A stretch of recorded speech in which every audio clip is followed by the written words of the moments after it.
Hello, everyone. So hello, everyone. Yeah, I'm going to be talking about two things that we've done during the last 2 years in Cardiff. So this is joint work with Jonathan Ben-Artzi and Marletta. And I'm just gonna, I'm gonna spend a long time on the introduction because I think the general topic is not that well known. And yeah, it's going to be nice to see some examples and yeah, to understand the general idea of what we're going to do. So the general questions we're going to be interested in are the following two. First, can one always compute the spectrum of an operator? And second, can one always compute the scattering resonances of an obstacle, for example? And I'm going to make precise what I mean by that. And in the first half of the talk, I'm going to focus on the spectral problem for an operator. And later, I'm going to talk about resonances. So the entire introduction will be about computing spectra, because I think that's the thing that everyone is more familiar with and that people can connect with. So to start setting the scene, say we have a Hilbert space H, and we have some class of operators on that Hilbert space, which we denote by omega. Then we ask the question, does there exist a sequence of computer algorithms? So imagine a Turing machine, for example, such that if the algorithms are called gamma n, such that gamma n of t converges to the spectrum of t for every operator t in the class that we began with. So this is the general question we're going to be interested in. And in the following, I'm going to make precise by what we mean by computer algorithms. So now this slide becomes slightly technical, but these are the precise definitions that we're going to be interested in. So first, a computational problem, and in this talk I'm going to focus on only on spectral problems, but you could consider other computational problems in the same framework. So what we mean by a computational problem in this talk will be first a class of operators, which we denote omega. Second, the thing we want to compute. In our case, this is the spectral function, which maps an operator t to its spectrum. And third, a set of input information, which we denote by lambda. And this is, roughly speaking, the things that the algorithm is allowed to use to compute the spectrum. So for example, if you've chosen the basis of your space, then the set of input information could be the matrix elements. And then this computational problem would mean compute the spectrum of the operator from its matrix elements. Okay, so this is what we mean by a computational problem. And the next definition is makes precise what we mean by an algorithm. So in this talk, by an algorithm, we mean a map that takes an element of this class of operators, omega, from the computational problem, and maps into the closed subsets of the complex plane, such that the following two things are satisfied. First, the value gamma of t depends only on finitely many elements in this set of input information. So in this example, the output of the algorithm would only depend on finitely many matrix elements. And the second requirement is that gamma of t can be computed using only finitely arithmetic operations on this input information, on this finite set of input information. Okay, so this is meant to be, in a very general sense, what a computer can do, right? A computer can take a finite amount of information and then perform finitely many arithmetic operations and then give some output. I should say that I've simplified these two definitions a little bit for the purposes of this talk, just so it doesn't become even more technical. You can make this all much more general, and I'm going to give you references for that later on. In particular, we're not restricted to spectral problems with this framework. You could have other computational problems and then define what an algorithm is for that. And everything would be rather similar to these two definitions. Okay. So these two things are the basic building blocks of what we're going to study. We're always going to study computational problems in this sense, and then look at the existence of algorithms in the sense of the second definition. And just because all of this was rather technical and abstract, I'm going to give you an example. So for example, we could take the Hilbert space could be little L2 of n with its canonical basis. Then operators can be identified with infinite matrices.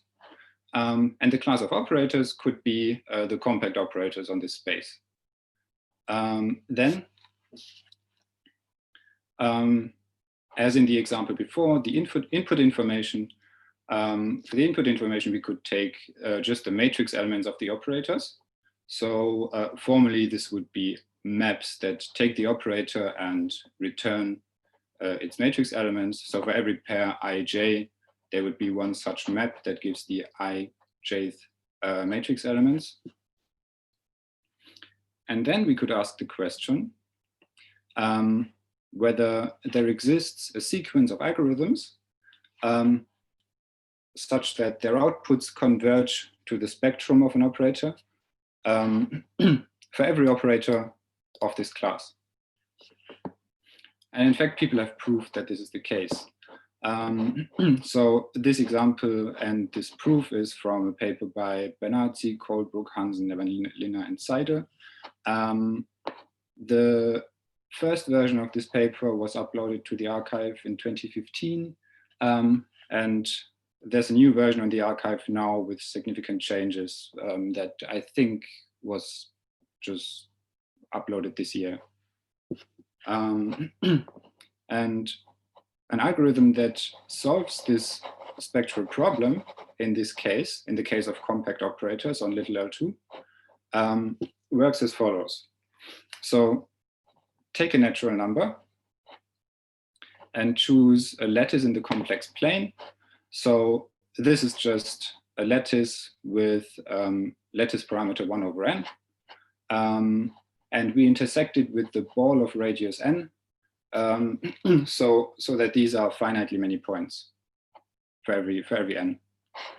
And then we take a finite dimensional subspace. We call this Hn, and this is just the span of the first n canonical basis vectors. Okay, and now what you can take as an algorithm is the following. You define gamma n of t to be all the points in your lattice such that this resolvent norm is larger than n. And now let's take a look at this resolvent norm. So what do we have here? This is the operator t that we inserted into gamma n. We take this operator t, we restrict it to the finite dimensional space Hn, and then we project onto the space Hn. So this Pn denotes a projection operator onto Hn. And then we take the resolvent of that operator. So what this does, what this does is equivalent to taking the infinite dimensional matrix and just taking a finite square section of the top left of size n. And then we just replace the infinite operator by this finite section. And and we look at all the Z in our lattice where the resolvent norm of that is larger than this parameter n. And then one can prove that the output of this algorithm, so this set in the complex plane, converges to the spectrum of T in Hausdorff sense for every operator T in omega. And let me stress that the powerful thing about this algorithm is you have one universal algorithm that works for every operator T of this class. Okay? Okay, so this is nice. So for compact operators on little L2, we've solved this computational spectral problem that we posed ourselves, right? We know that we can construct a sequence of algorithms in the sense of the previous definition, which always converges to the spectrum of an operator. Okay, so let's briefly recap the strategy of what we've done. So what we've done was we started with an infinite matrix. We truncated this matrix to finite size. Then we computed a spectral approximation for the truncated matrix. This is the set of points where the resolvent norm is large. And then we let the truncation size go to infinity. And one might wonder whether this strategy always works, right? It seems nice and concise, but no, in fact, it would be very dangerous to believe that. So this strategy works nicely for compact operators, but not in general.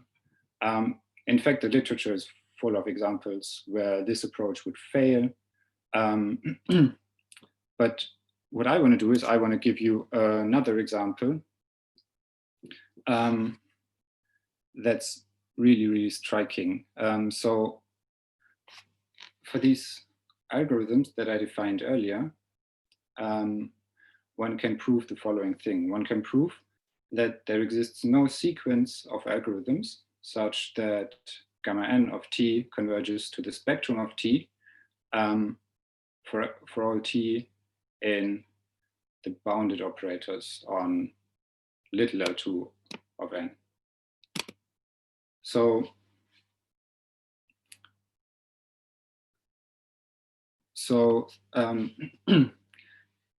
take a minute to let this sink in. So this does not just mean that this previous strategy of finite sections does not work. It means that no algorithm, no matter how complicated I'm going to define the algorithm, there doesn't exist any algorithm that can achieve this if my class of operators is the bounded operators rather than the compact operators, okay? So this is rather striking. And I'm not just going to show you the claim, I'm also going to show you the proof. So this example is from the same paper as before. The proof works by contradiction. And it's actually quite instructive and not too difficult to follow, I think. So the proof works by contradiction, and it's a bit like a Cauchy diagonal sequence argument. So we assume that there exists an algorithm, a sequence of algorithms that computes the spectrum for every bounded operator. And then we construct an operator for which it fails. And that gives a contradiction, and this then shows that in fact no such algorithm can exist. So how do we do this?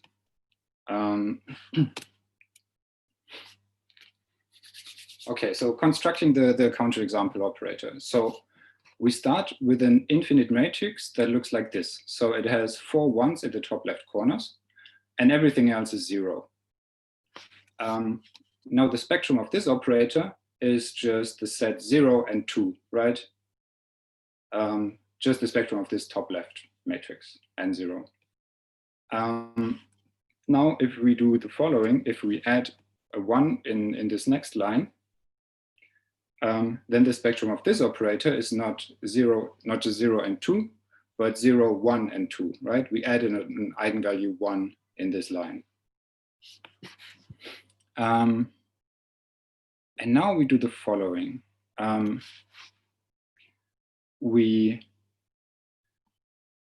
we let the algorithm run. So we assume that there exists an algorithm that computes the spectrum of this operator in the limit, right? So what we do is we let the algorithm run until its output is close to the spectrum of this operator. Okay, so we have this gamma n, and we choose n large enough such that the output of gamma n is close to the set 0, 1, and 2. And then by definition of algorithms, the output of this algorithm will only depend on finitely many matrix elements, say all the matrix elements above this line, okay? And now we change the operator as follows. We add number 1 here, here, and here. And now 2 things happen. The first thing is, now the spectrum of this operator is not 0, 1, 2 anymore, but just 0 and 2, right? Because it's a direct sum of 2 blocks, and each block has spectrum 0, 2. The second thing that happened is that the output of the algorithm for this new operator is still the same as the output for this operator, just because the output of the algorithm depends only on the matrix elements above this line. Okay, so now we've changed the operator, and we changed the spectrum from 0, 1, 2 to just 0, 2. But the output of the algorithm is still near the set 0, 1, 2. So in other words, for this operator, the output of the algorithm was very close to the spectrum of the operator. And for this operator, the output of the algorithm is quite far away from the spectrum, say in Hausdorff norms. Okay, and now we can continue this process. We add the number 1 here. Then we let the algorithm run until its output is close to the spectrum of this operator, which is 0, 1, and 2 again. We can do this by assumption because we assume that there exists an algorithm that computes the spectrum for every operator. And then its output is going to depend only on finitely many matrix elements, say all the matrix elements above this line. Then we make a block again, and now the spectrum is just 0 and 2 again, and so on. Okay, and what this process gives us in the end is a bounded operator on little l2, whose spectrum is just 0 and 2, but the output of the algorithm will be close to 0, 1, and 2 for infinitely many n. And this shows that this gamma n of A can never converge to the spectrum of A, because it's always going to be close to the set 0, 1, and 2, rather than 0, 2.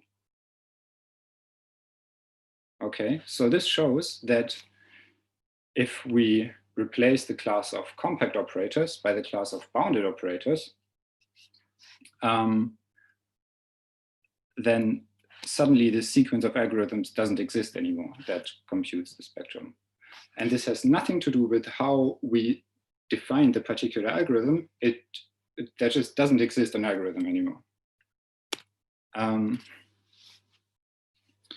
So this could be summarized by saying something like the spectral problem, the computational spectral problems for the compact operators versus for the bounded operators have different levels of complexity. There's something there that makes them different in complexity.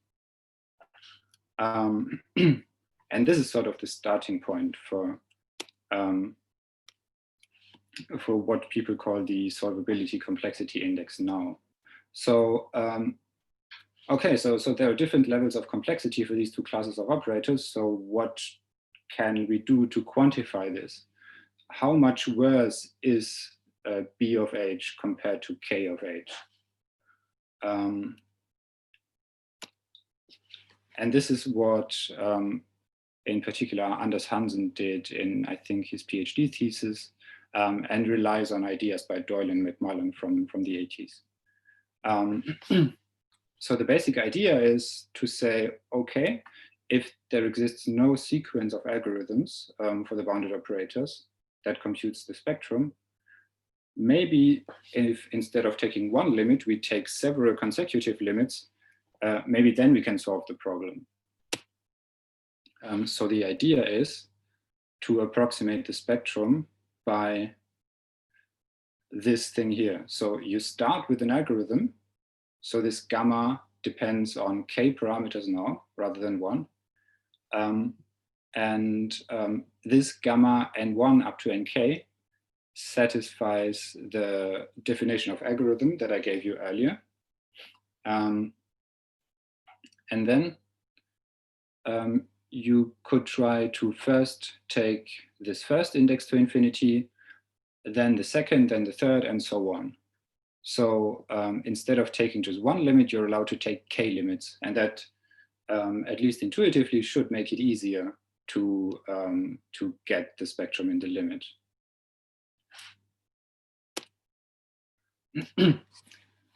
And the quantity that captures this, these differences in complexity has been called the solvability complexity index. So, so now you can say, okay, if we can solve one problem with two limits and another problem with one limit, then the problem with one limit has lower complexity. And this is what this solvability complexity index does. So by definition, this solvability complexity index is the smallest number of limits needed to solve the computational problem. So in the case of compact operators, the solvability complexity index was 1 because we could compute the spectrum in one limit. And for the bounded operators, we know from the previous proof that it must be larger than 1. One can show that for the bounded operators, in fact, it's equal to 3. But I'm not going to show you the proof in this talk.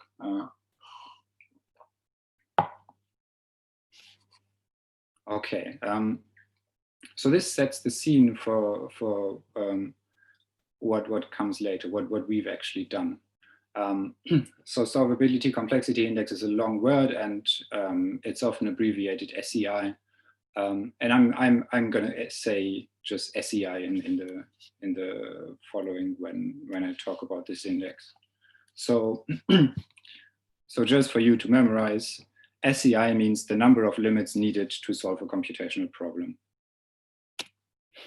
Okay, and now I like to give you some background on the history of these ideas.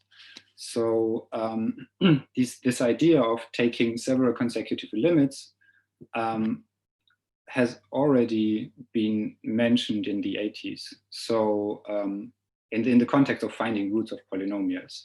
So in 1985, there was a paper by Steve Smale, which noted that Newton's method for finding roots of polynomials is not what they call generally convergent in dimensions larger than 2. Where generally convergent, they have some definition, but I don't want to give the details. It means that there's a large class of polynomials for which Newton's method does not converge. And then he asked the question, well, does there exist a generally convergent, purely iterative algorithm other than Newton's method? So Newton's method is not generally convergent, but does there exist any other algorithm? And then 2 years later, Kurt McMullen proved that the answer is yes in 3 dimensions, but no otherwise. So in 3 dimensions, there exists such an algorithm, but in higher dimensions, no.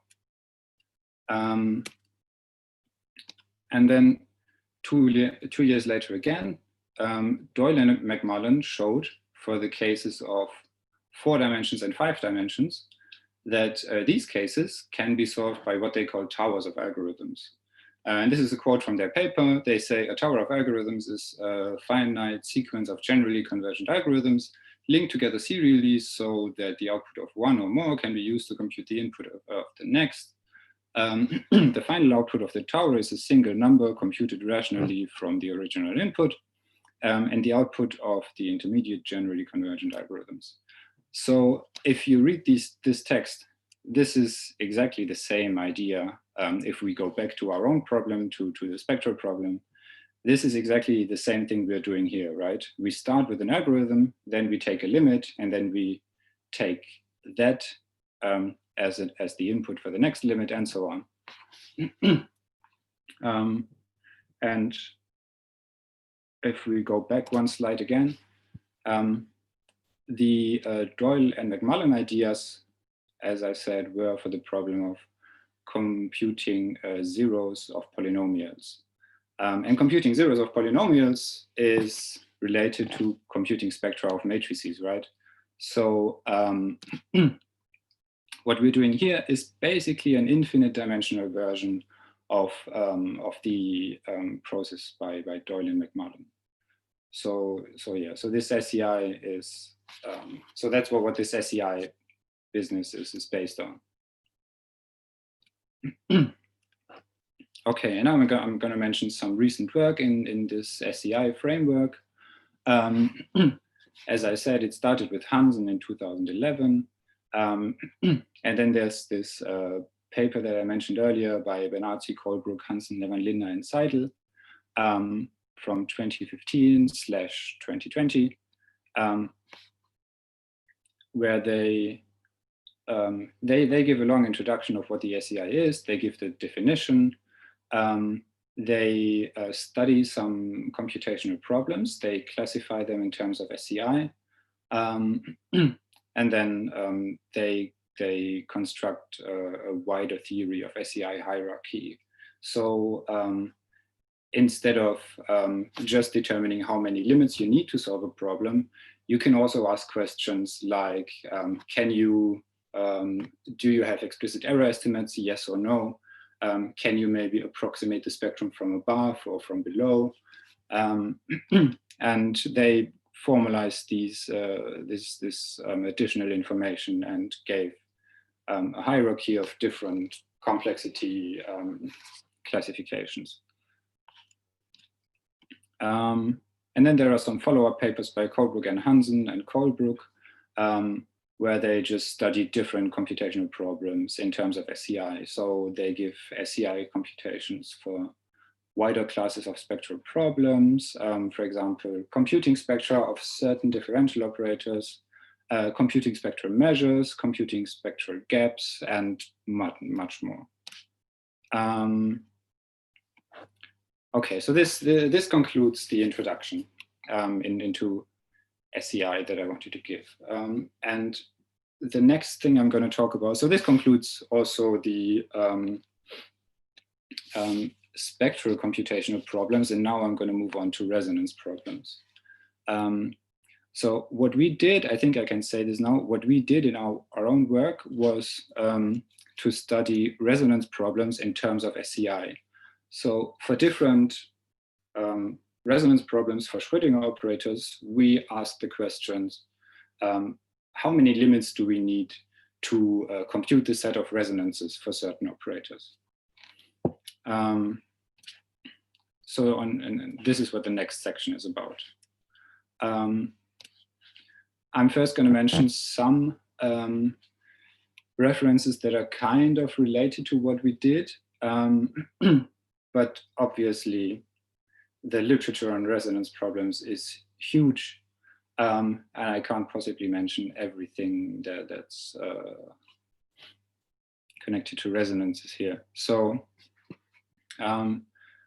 one thing that I wanted to mention is the abstract and numerical study of resonances. There's this classical theory by Aguilar, Combes, Balcev, and Simon, where they identify the set of resonances of an operator as the eigenvalues of an associated non-Savage-Round operator.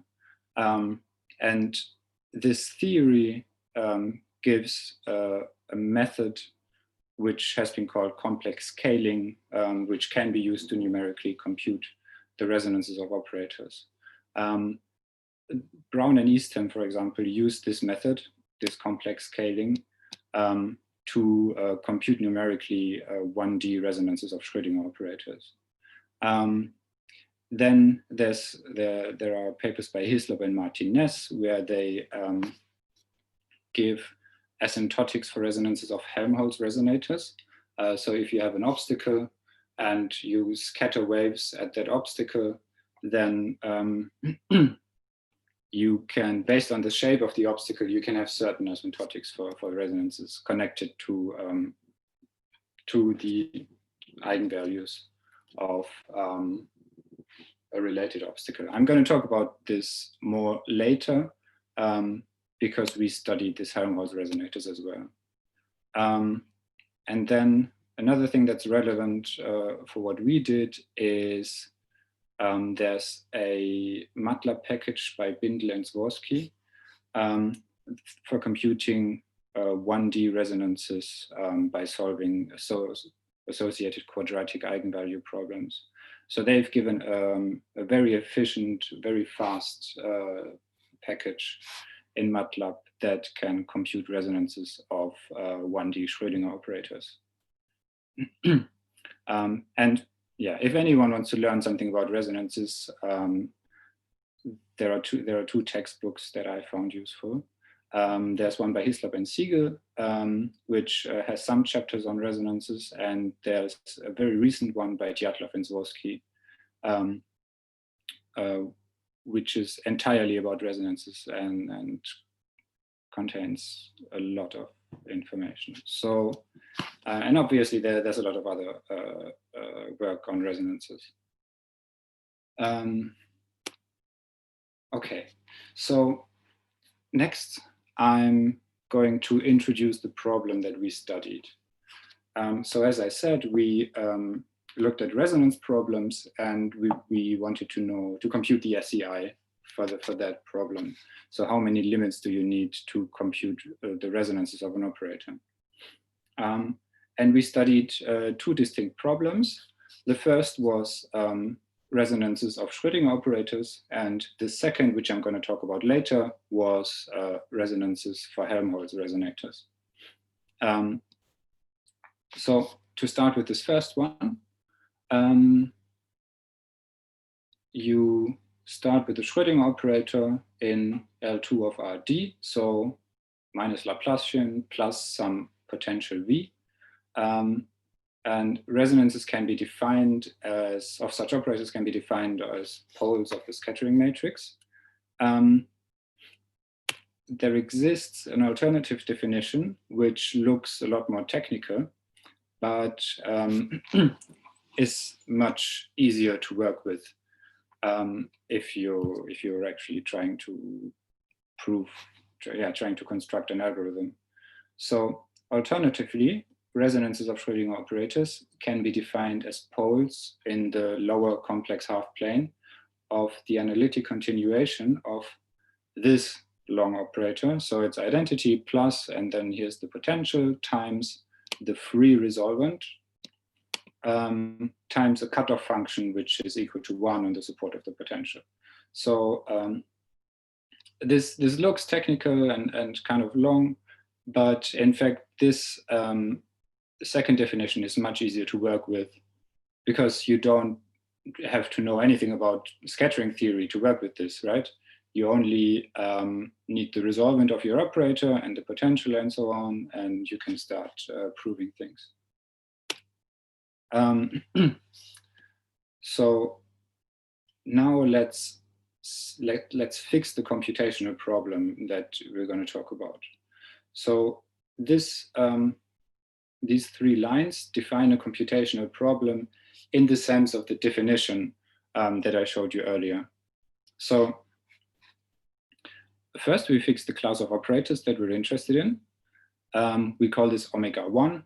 And this is the set of all Schrödinger operators such that the potential is bounded in C1. So it's bounded in L infinity, and its gradient is also bounded.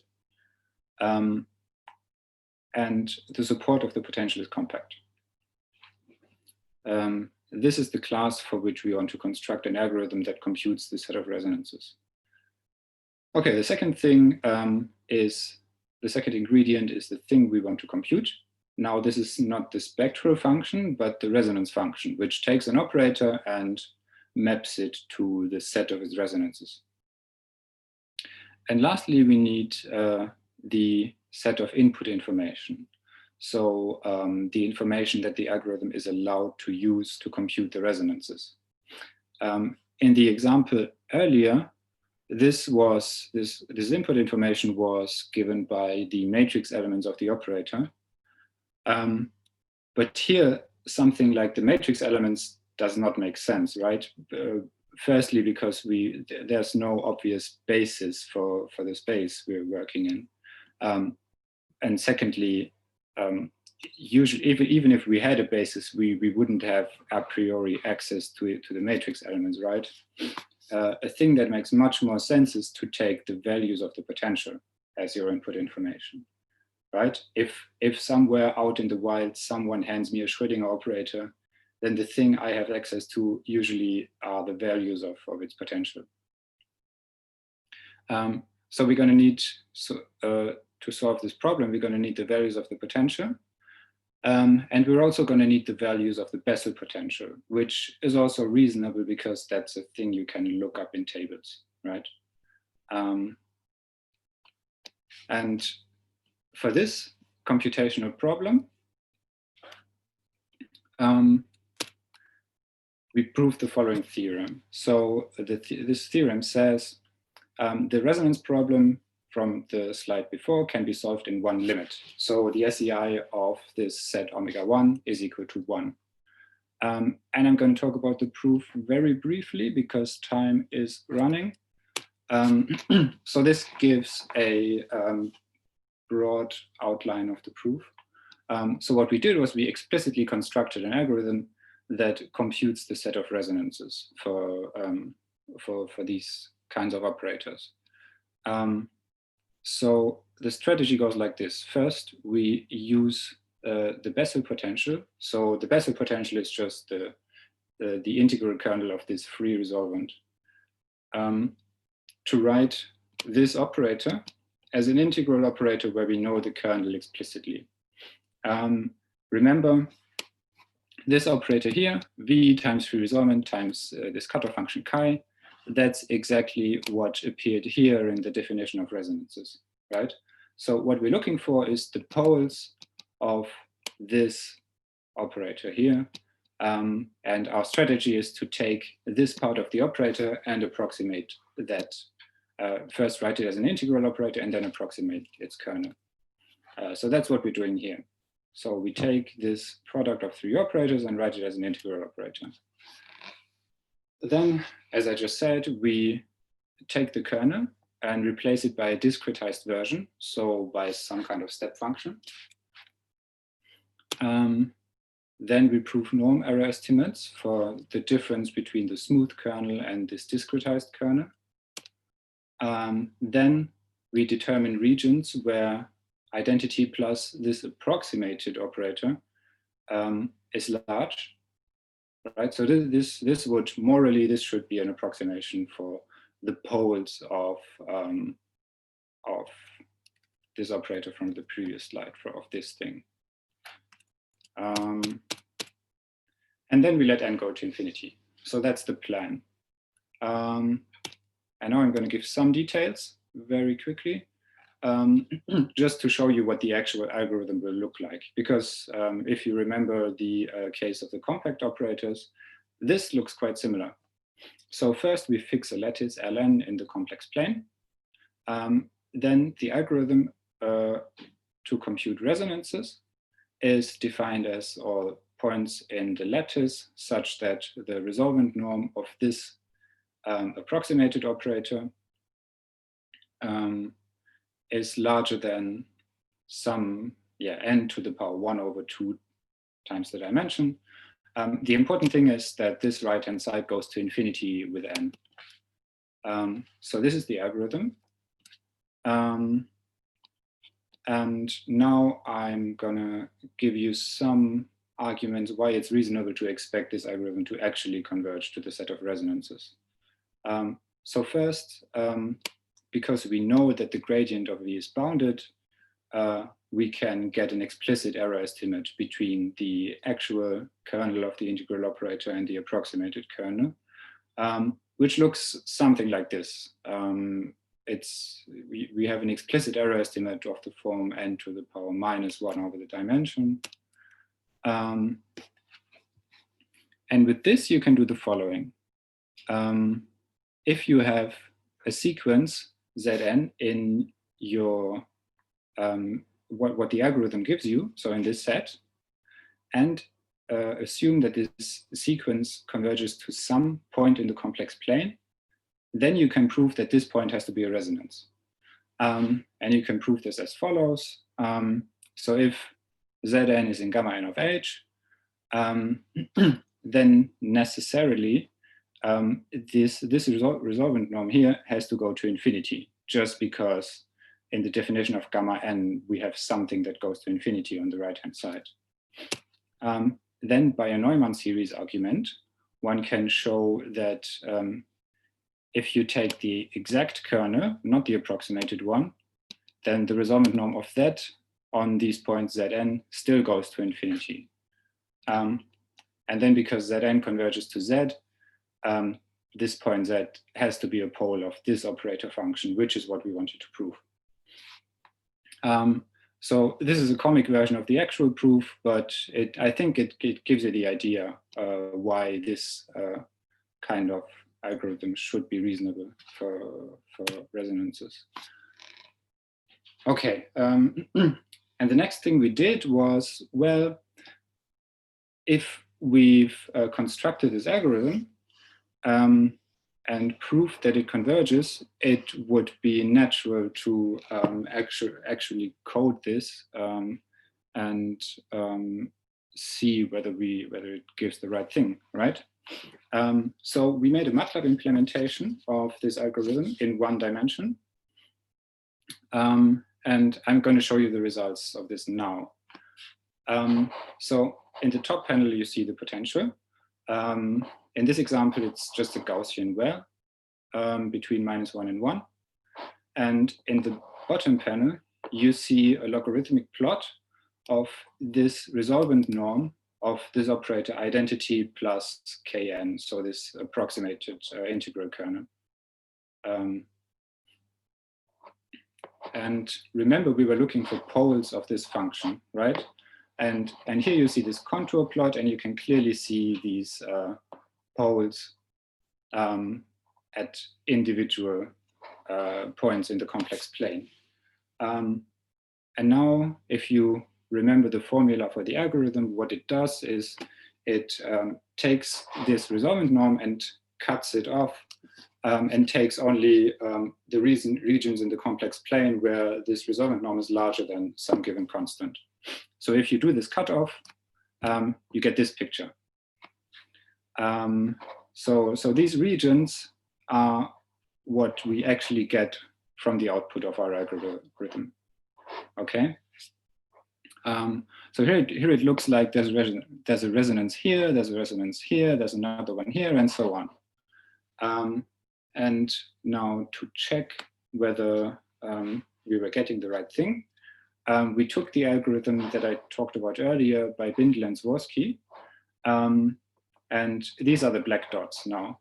So the green regions are what we get, the black dots are what Bindel and Zworsky get, and you can see that they agree more or less perfectly, right? So this is one example.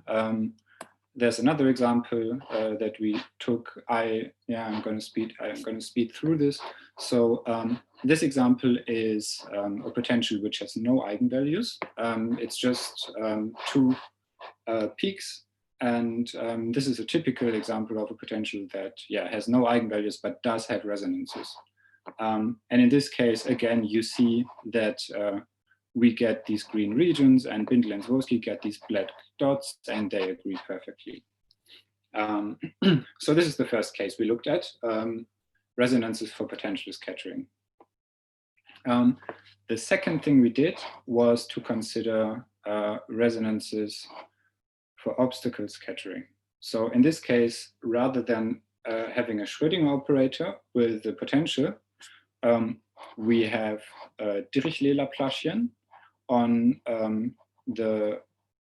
on L2 of the plane R2 minus some obstacle, and on the boundary of that obstacle we have Dirichlet boundary conditions. So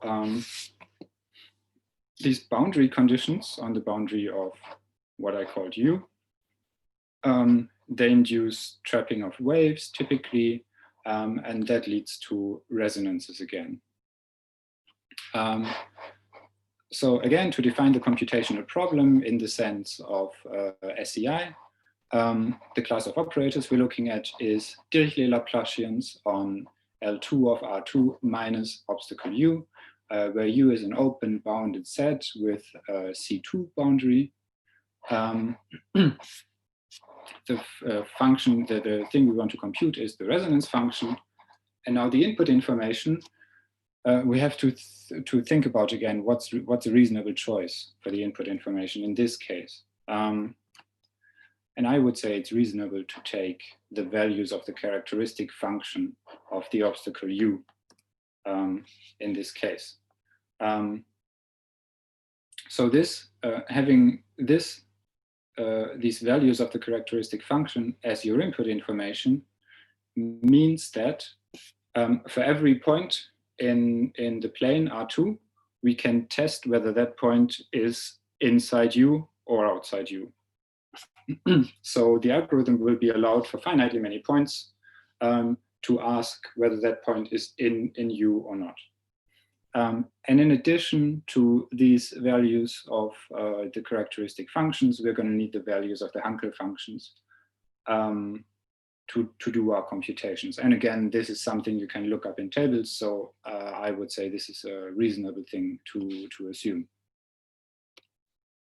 Okay, and what we proved is this resonance problem can be solved in one limit. So the SEI of this class omega 2 is equal to 1. In other words, this resonance problem can be solved in one limit. And again, we proved this by explicitly constructing a sequence of algorithms that computes the set of resonances in one limit. So this is a sketch. I think I'm going to be, I'm not going to talk too much about this proof because of time, but this is the general picture. So you have some obstacle U in the plane, which is bounded. So there exists a ball of some radius R, which contains this obstacle U. And then we looked at the sum of the inner and outer Dirichlet to Neumann maps associated with minus Laplacian minus Z squared in this ball, so BR minus U. And then one can show that Z is a resonance if and only if the kernel of the inner Dirichlet to Neumann map plus the outer Dirichlet to Neumann map is non-zero. This can be interpreted in the following way. So if this kernel of this sum of Dirichlet to Neumann maps is non-zero, then you have a solution inside this ball and a scattering solution outside this ball, which can nicely be glued together on the surface of the ball so that you get this resonance function.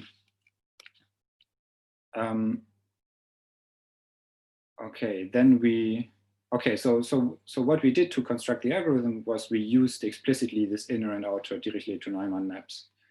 You can transform them into an operator of the form identity plus some operator A, which is Schatten class. And then we approximated this A.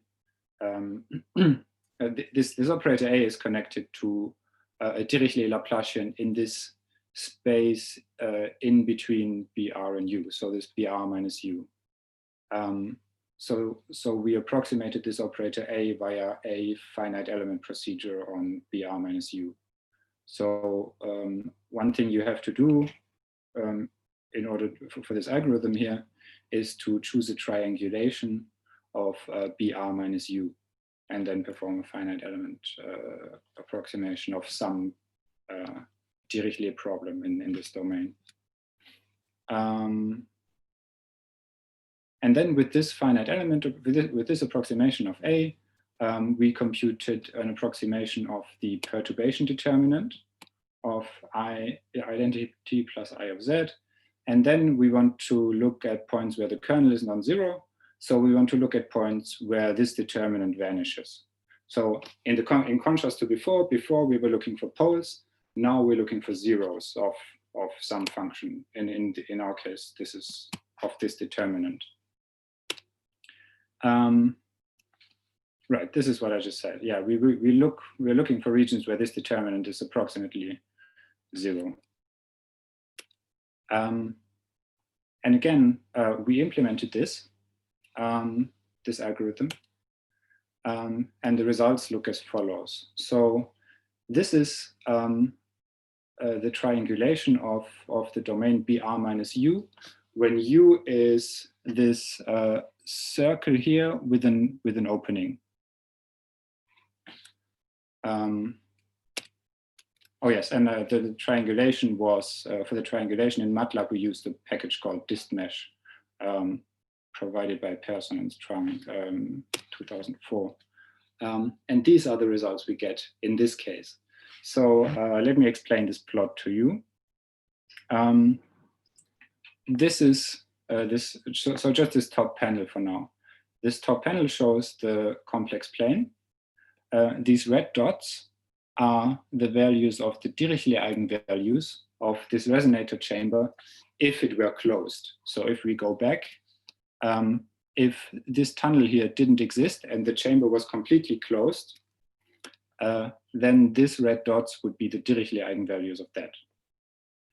And this contour plot you see here, again, is a logarithmic plot of the determinant of this operator that we constructed, identity plus IN of Z. And as I said, we're looking for zeros of this determinant. And you can see that there's a 0 here near the third Dirichlet eigenvalue. There's another 0 here near the second Dirichlet eigenvalue. This other thing here is a pole. Only this bottom one is a 0.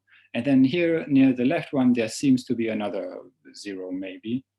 And because it's hard to see, I zoomed in around the first and the second Dirichlet eigenvalues. And in these zoomed in pictures, you can really see, okay, yes, there's a 0 near this eigenvalue and a pole next to it. And there's a 0 near this eigenvalue. And this makes perfect sense. This coincides with the abstract results, which say that if you have a chamber which is almost closed, a resonator chamber, then the resonances should be near the Dirichlet eigenvalues of the closed chamber. These are the results by Hislop and Martinez that I mentioned earlier. Yeah, so we get this output and it makes perfect sense. And the last thing I want to show you is an animation I made for this Helmholtz resonator, which which doesn't work in this PDF viewer, but I'm going to show you in my browser in just 1 second.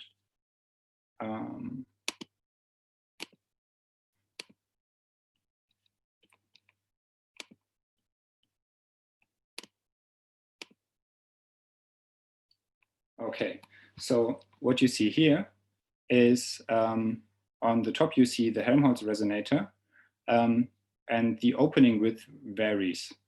Okay, in the bottom, on the bottom you see this plot in the complex plane that I just showed you for the respective opening width of this chamber. So these red dots, they remain in the same place all the time. And now we can see how the zeros of this determinant function change as the opening width increases. And we can observe 2 things. One thing is these zeros, as the opening widens, the zeros move away from the Dirichlet eigenvalue. So the distance for each of these 3 first eigenvalues, the distance between the 0 and the red dot increases. And the second thing we see is that the width of the zeros increases. So if you look at this middle one, for example, first it's incredibly narrow, and as the opening widens, it becomes wider and wider and wider, the zero. And there's, I guess intuitively, this means that if the opening is very narrow, then the zero is very narrow. So you have to hit the resonance frequency exactly in order to get resonance effects. And if the opening is wide, yeah, you don't have to hit exactly the right frequency because the zero is wider. And I think I'm just going to leave this here for you to enjoy, and I'll stop here and thank you very much for your attention.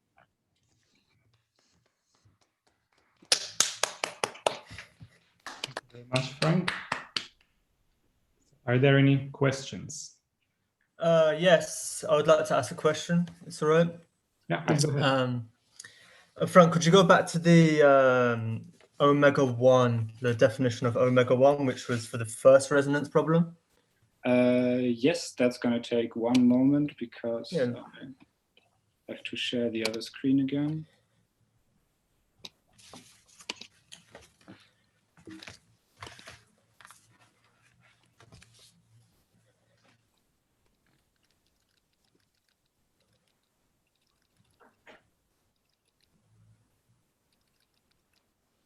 This one. Yeah, so it's this, the thing I'm a bit confused about is the C1 norm of V is less than or equal to some constant C, right? So first of all, does this mean that, I understand this means that one algorithm can't deal with a potential V with arbitrarily high C1 norm? Yes, I think that's right. At least our algorithm can't deal with that, yes. So does the algorithm have access to this value of C? And can this C be arbitrarily high? If I remember correctly, it has to have access to that value. No, I think, Frank, I think not. I think we only need the support to be compact. We don't need to know a priori the C1 norm of V. Are you sure? Pretty sure. And I thought that was one of the hypotheses that you managed to remove just before we submitted. yeah. It was initially it was a hypothesis, but we removed it. Yeah. No, the size of the support we initially had to assume, and then we removed it. No, but the C1 norm too, I think. The C1 norm appear. Yeah, maybe we should talk about this again. The C1 norm appeared in this error estimate between K and Kn, because you get something like V minus Vn in that error estimate, and for that you need the gradient of V to be bounded. Okay. But the algorithm itself doesn't have access to this bound, right? Yeah, that's a technical thing I skipped. It also has to have access to this constant, yes. Oh, okay, that makes sense. Okay. Yeah, that's one value which you can, you can take a natural number that's larger than C or something. That's yeah, absolutely. It's not something you'd have to look up in tables or something. Okay, yeah, I'm happy. Yeah, thank you. Other questions? So Frank, in your last animation, you showed how the resonances move as you open the gap, which if you run the animation backwards, you could also do it the other way around. You could say how they approach the Dirichlet eigenvalues as the chamber closes. And I remember there was some work of Hislop and Siegel in this, and I seem to remember I had a result that said that if the opening width was epsilon, the distance was of order epsilon to the half. How does that compare with what you're seeing in the animations? Could you repeat this? So if the opening width is epsilon, then the distance from the resonance to the Dirichlet eigenvalue should be of order square root epsilon. If I remember correctly, this was the Hislop and Siegel result, or at least it's bounded by something that's of order square root epsilon. And I'm just wondering how your animation, is your animation compatible with that, or is it showing something a bit tighter. Let's have another look. I haven't made any quantitative comparisons. That might be interesting to do, but it's really hard to see from this picture, right? The thing that seems to be happening is the points seem to trace out a curve that looks like a parabola a little bit, right? First it goes to the left and then it goes down. Mm-hmm. But to compare the distance and the opening width, I haven't looked at it. I could make a plot actually, but that would take a day maybe. I mean, I'm looking at this. My guess is that the distance is more like some higher power of epsilon. Actually, that's what it looks like to me. Indeed, it may even be. Goodness, it's looking as you get really close. It's looking like it's somehow, smaller than any power of epsilon once the width is small enough. So you can see that from the animation. Well, I mean, you start with an opening width of 0.62, which is not exactly tiny. And for that, however, the distance from the resonance to the eigenvalue is so vanishingly small that you can't see it with the naked eye. Yeah. I mean, the question is when are we in the asymptotic regime, right? Sure. For the Hislop-Ben-Siegel result. Yeah. And that's not clear to me. Also because at the beginning, the zeros are so narrow and you can't really pinpoint where it is. And also the precision of this plot is not extremely high. So I could look at that and make a zoomed in plot and compare. Mm-hmm. But from this plot, I think it'd be wrong to draw too many conclusions, I guess. Thanks. Any further questions? If not, I have a very quick one. Maybe you said it and I missed it. So what's the regularity of the domain U? So do you need Lipschitz? We need C2 boundary. C2 boundary.